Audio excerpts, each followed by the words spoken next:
जिंदगी जैसे एक नया मोड़ ले रही थी। रुखसार अब मदरसे की बाकायदा तालिबा बन चुकी थी। उसकी तिलावत में ऐसी मिठास थी कि सुनने वाले रुक जाते। और उसकी उस्तानी अक्सर कहा करती, रुखसार बेटी, तुम्हारी आवाज़ में दिलों को नर्म करने वाली रोशनी है। वो सुबह सवेरे कुरान याद करती और शाम को मारिया के घर के बेशुमार कामों में उलझ जाती। बर्तनों की आवाज़, बच्चों के शोर और दूध दही की खुशबू में उसकी जिंदगी खुलती जा रही थी। मगर अब वो शिकायत नहीं करती थी। वो हर काम को इबादत समझकर करती। यही मामूल चल रहा था जब एक दिन दोपहर की चमकती धूप में जफर दरवाजे पर आया। चेहरा बुझा हुआ था, आवाज में लर्जिश। रुखसार, वो रुका। मैं कुछ कहना चाहता हूँ, मगर तुम सुनकर शायद टूट जाओगी। रुखसार ने घबराकर उसकी तरफ देखा। क्या हुआ भाई, सब खैरियत है? जफर ने नजरें झुकाई। जैन, उसका रिश्ता उसकी कजन से तय हो गया है और अगले महीने शादी है। एक लम्हे को हवा रुक गई। रुखसार के हाथ से बर्तन गिरकर जमीन पर टूट गए। उसके दिल के अंदर जैसे कोई शीशा चकनाचूर हो गया हो। वो वही जैन था जिसने कभी उसके दिल में मोहब्बत के निर्मल फूल उगाए थे, जिसके वादे उसकी खामोश दुआओं में बसते थे, जिसके नाम पर वो अक्सर मुस्कुरा देती थी। आज वो किसी और का होने जा रहा था। रुखसार के लबों पर कोई लफ्ज ना आया। बस एक लम्हे को उसने आंखें बंद कर ली। उसके जहन में माजी की तस्वीरें घूमने लगीं। स्कूल का रास्ता, जैन की मुस्कुराहट और वो लम्हा जब पहली बार दोनों ने खामोशी से एक दूसरे को देखा था। जफर ने धीरे से कहा, जैन ने बहुत कोशिश की। उसने घर में शोर मचाया, इनकार किया, मगर उनके घर वालों ने जबरदस्ती कर दी। शादी हो गई है रुखसार। रुखसार ने आहिस्ता से सर झुका दिया। अल्लाह इसके लिए आसानी करे। बस इतना कहकर वो कमरे से चली गई। रात को जब सब सो गए, रुखसार सहन में बैठी आसमान को देख रही थी। आंखों में आंसू थे, मगर चेहरे पर एक अजीब सी खामोशी थी। उसने तस्बीह हाथ में ली और आहिस्ता से कहा, अल्लाह, जो मेरा नसीब था वो मुझ तक पहुंच गया, और जो नहीं था उसे मेरी दुआ में महफूज रख। मैं अब शिकायत नहीं करूंगी। मैंने दुनिया से नहीं, तुझसे ताल्लुक जोड़ लिया है। हवा हल्की चलने लगी। दरख्तों के पत्ते सरसराने लगे, जैसे कुदरत भी उसके सब्र की गवाही दे रही हो। अगले दिन जब रुखसार मदरसे गई तो वो पहले से ज्यादा पुरसुकून थी। जब उसने कुरान खोला तो उसकी आंखों से बेख्तियार आंसू बहने लगे। वो आयत आई, और सब्र करो, बेशक अल्लाह सब्र करने वालों के साथ है। रुखसार के होंठ कांप गए और दिल में एक नर्म सी रोशनी उतर गई। वो जान गई, मोहब्बत, नसीब, जुदाई, ये सब दुनिया के खेल हैं, मगर अल्लाह के रास्ते पर चलना यही असल कामयाबी है। अब जब वो घर लौटती तो पहले की तरह भारी दिल से नहीं, बल्कि मुतमईन चेहरे से काम करती। बच्चों के शोर, बर्तनों की खनक और भैंसों की आवाज़ों में भी उसे अब अपनी माँ की याद के साथ अल्लाह की कुर्बत महसूस होने लगी थी। जिंदगी आगे बढ़ रही थी, धीरे मगर यकीन के साथ। रुखसार का दिल अब दुनिया से नहीं, कुरान से जुड़ चुका था, और उसकी आंखों में पहली बार गम के बजाय ईमान की चमक दिखाई देने लगी थी। वक्त जैसे रुक गया था, मगर जिंदगी अपनी रफ्तार से चल रही थी। रुखसार की आंखों में अब वही चमक बाकी नहीं थी जो कभी ख्वाबों से भरी रहती थी। अब इन आंखों में सिर्फ एक सवाल रह गया था, कब तक?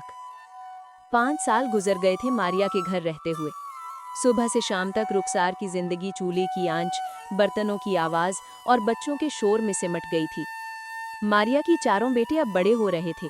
2 बेटियां भी स्कूल जाने लगी थीं। घर में जानवरों की आवाज, कामों की गिनती और मारिया के बदलते मिजाज ने रुखसार को अंदर से थका दिया था। वो न शिकायत करती, न जवाब देती, बस हर दिन हर काम में सब्र की एक नई दास्तान रकम करती रहती।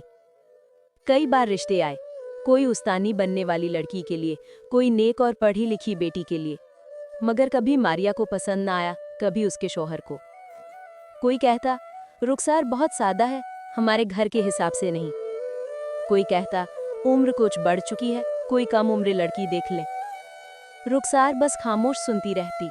हर इनकार के बाद उसकी माँ की याद और तेज हो जाती। वो अक्सर रात को कुरान खोल कर बैठती।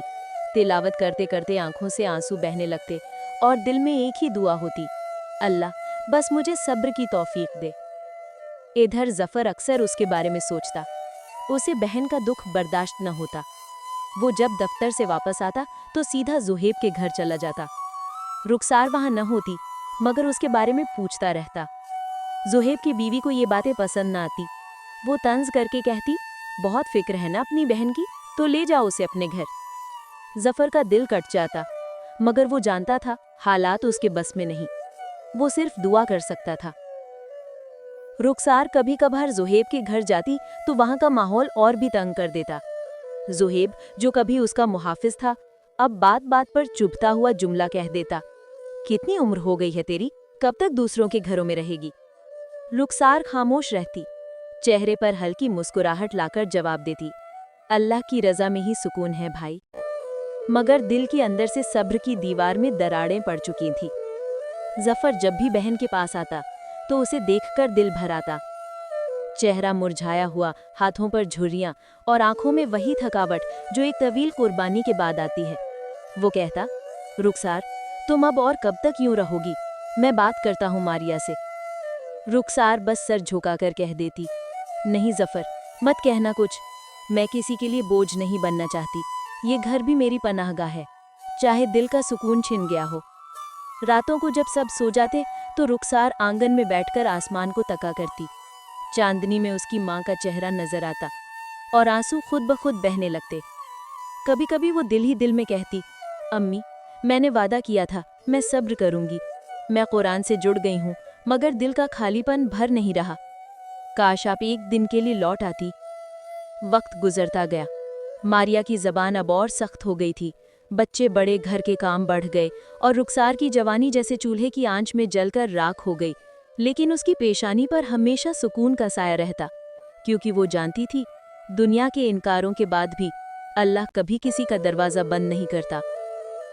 जफर अक्सर सोचता, मेरी बहन तकदीर के जिस मोड़ पर खड़ी है, वहाँ शायद कोई और होता तो टूट जाता, मगर रुखसार अब भी कायम है, ईमान के सहारे, खामोश मगर मजबूत। और यूं जिंदगी अपनी खामोश चाल चलती रही। दिन गुजरते गए, साल बीत गए, मगर रुखसार के दिल का मौसम कभी नहीं बदला। वो अब भी उम्मीद के एक कोने से लगी बैठी थी कि शायद एक दिन अल्लाह उसकी भी सुनी हुई दुआ को पूरा कर दे।